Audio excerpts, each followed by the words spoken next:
Bulan kemarin saya harus menghadiri undangan bisnis yang mengharuskan saya berangkat ke New York. Sebuah perjalanan yang melelahkan bagi saya.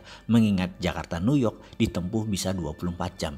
Dan saya malas membayangkan duduk dalam pesawat selama 24 jam tersebut. Gara-gara perjalanan tersebut saya jadi keinget pertemuan terakhir dengan senior saya di kampus dulu yang bekerja di New York University sebelum pindah ke Yale University di tahun 2003, yaitu Profesor John Barr. Di mana saya waktu itu diundang sebagai salah satu responden, salah satu riset yang dia lakukan. Sebagai seorang guru besar psikologi, di sana John dikenal dengan sebuah eksperimen yang bernama Barr-Holloway Teori. Karyanya demikian terkenal dan saya sangat bangga menjadi juniornya yang dipercaya untuk ikut di salah satu riset tersebut. Karyanya itu juga ditulis oleh Malcolm Gladwell dalam buku Blink sehingga menjadi terkenal ke seluruh dunia. Risetnya ini sederhana, yaitu menguji kekuatan kata-kata yang berefek pada tubuh manusia. Dalam riset Barr, dia bereksperimen terhadap 40 mahasiswa yang telah bersedia melakukan hal yang diperintahkannya untuk mengulang dan berkata-kata pada diri sendiri selama 30 hari. Atau kalau disederhanakan, disuruh melakukan self talk, bicara dengan diri sendiri selama 30 hari. Ke-40 mahasiswa dibagi dua kelompok, kelompok A dan kelompok B. Kelompok A adalah kelompok yang selama 30 hari selalu bangun dan aktif setiap saat harus berkata pada diri sendiri hal-hal yang baik, yang positif, yang menyenangkan. Misalnya, hidup ini indah, hidup ini enak, cuaca menyenangkan, rezeki lancar, selalu sehat, Tuhan baik, pemerintah benar, kerja gampang, sehat, lucu, asik, apapun kata-katanya yang berkonotasi fun, positif, diucapkan berulang-ulang dalam hati selama 30 hari selama sadar. Kelompok B setiap hari mengatakan hal-hal yang negatif, yang sulit, yang tidak menyenangkan. Misalnya, Tuhan jahat, memang nasib susah, kerjaan sulit, zaman gila, pemerintah korup, bangsa bejat, sialan, brengsek, cari kerja susah, jalan macet, sampah di mana-mana, pemimpin tolol, malas, semua hal yang memberi kesan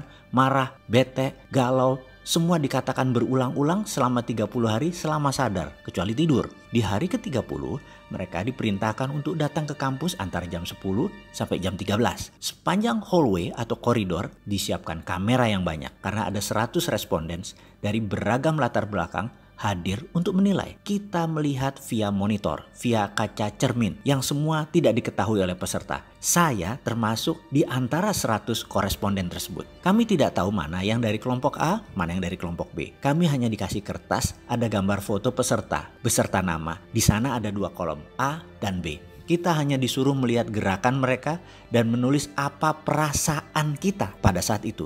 Kira-kira mereka dari kelompok A dicontreng A. Kalau dari kelompok B ya B. Sangat sederhana kan? Selama 3 jam kami berseratus menilai setiap mahasiswa yang jalan melalui koridor panjang tersebut. Setelah selesai, kertas direview, dikumpulkan dan kami lunch. Selesai lunch, 100 jawaban kami disorotkan ke layar LCD proyektor. Apa yang terjadi? Kami berseratus tepat menebak 40 peserta tersebut mana yang A dan B dengan ketepatan 95%. Kami semua kaget. Namun kalau dipikir-pikir, ekspresi atau aura atau citra diri mereka demikian jelas terbaca, ceto. Kekumuhan pancaran wajah peserta demikian jelas tergambar. Padahal ia pada saat itu menggunakan 3-piece suit yang rapih, jas 3 lapis, sangat perlente. Kesuraman terpancar walaupun dia pakaian rapih. Dan dia dari kelompok B. Di sisi lain, pancaran gloomy atau berkilau wajahnya berbinar dari salah seorang peserta walau dia hanya mengenakan jeans dan kaos oblong. Demikian jelas terlihat sehingga mudah mengkonfirm bahwa dia dari kelompok A. Melihat ketepatan tersebut, banyak responden bertanya apa yang terjadi. Termasuk saya sangat antusias. John menjelaskan dengan sederhana. Katanya demikian, manusia itu memiliki 1 triliun sel.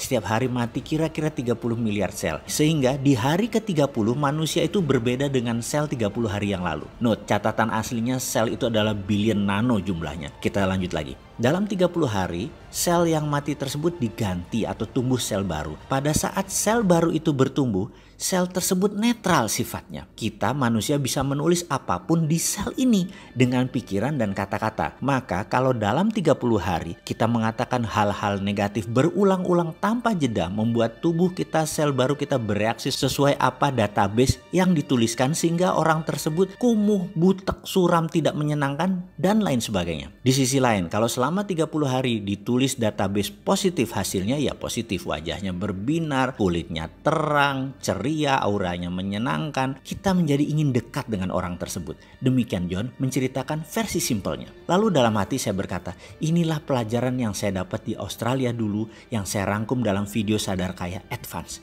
Dan inilah inti ajaran agama yang mengajarkan ini dalam agama saya, agama Islam. Berzikir, mengingat Tuhan, bahkan di bulan Ramadan. Kalau benar-benar 30 hari melakukan subconscious reprogramming seperti ini, semua orang bisa menjadi fitri, menjadi manusia baru setelahnya. Dan setiap agama punya pelajaran tentang hal ini. Bahkan di Islam lebih jelas lagi. Namun saya selaku pribadi nggak ngerti sainsnya sampai John Barth mengurai dari sisi ilmu pengetahuan seperti ini. Ya, dasar manusia seperti saya yang memang keminter, sok pinter. Apa-apa harus logika masuk dulu baru percaya. Padahal mbok percaya aja sama ajaran para nabi dan kekasih Allah. Selesai semua masalah negatif di dunia ini.